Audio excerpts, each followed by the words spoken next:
In 1995, it was peak Jim Carrey, with him being one of the most successful actors in the world, having an insane acclaim streak, beginning with Ace Ventura, followed by The Mask, and ending on a little movie I like to call bad. The man was rolling in it, having found success with everyone from the intellectual critics calling him the new face for the modern leading man, signifying a change for all of Hollywood, to the common man dubbing the young comedian as...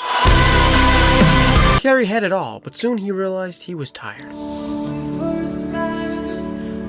I'm sick and tired of making money. Sorry, that's wrong. He was just tired of making good movies. Just kidding. Dumb and Dumber sucks. After firing off another Ace Ventura and Batman 4, he decided to venture into new territory. Flop City.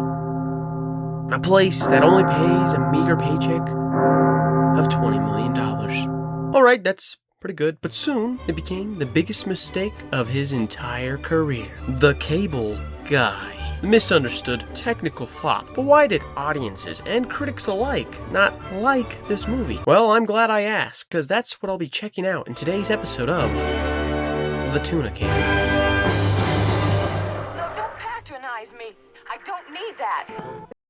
Hi, welcome back to The Tuna Can, where we like to look into cold cult hits and ask the hard questions such as what, why, where, and when, and sometimes why. In today's episode, we talk about one of the more wider cult movies, The Cable Guy, written by prosecutor turned screenwriter Lou Holtz Jr., who late one night while visiting his mother noticed a cable man still there and decided to ask the very extremely potent and important question, Why?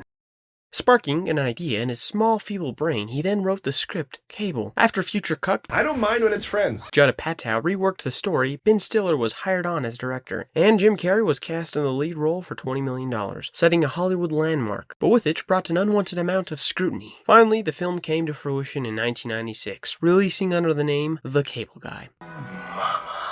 It was met with quite a bit of backlash due to the darker tones and Jim Carrey's different performance, Doesn't seem like himself lately. with one fan citing, This is not my Jim Carrey. I turns to my wife and I says, who is this guy? I don't know this guy. another exclaiming, Where's my animal anus? I need my animal anus. Things aren't really going great at home right now. and thus, after an unimpressive box office return of $102 million, the movie was widely kind of forgotten. Okay, I'm going. Take off.